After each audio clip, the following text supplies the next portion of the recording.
Hi everyone, welcome back to my channel RMB EduTech. আশা ৰাখিছোঁ আপোনালোক সকলোৱে ভালে আছে আৰু আজি এই ভিডিঅ'টোত মই জাস্ট আপোনালোকক এটা ৰিমাইণ্ডাৰ এটা দিব বিচাৰিছোঁ যিসকল ব্যক্তিয়ে এমপ্লয়মেণ্ট এক্সচেঞ্জ ৰেজিষ্ট্ৰেশ্যন কৰোৱা নাই তেওঁলোকে সোনকালে কৰি ল'ব কাৰণ 15 আগষ্ট লাষ্ট ডেট আৰু আমাৰ মাননীয় মুখ্যমন্ত্ৰী ডাঙৰীয়াদেৱে আৰু এটা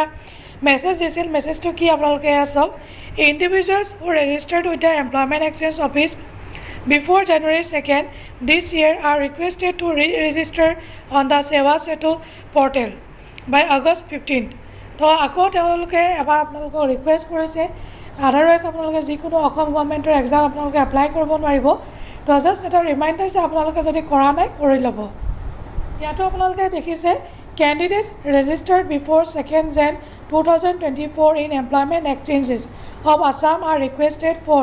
re-registration through Seva Setu portal before 15th of August 2024. Failing which their employment exchange registration will be invalid. আপোনালোকে যদি আগতে কৰিছে এতিয়া আকৌ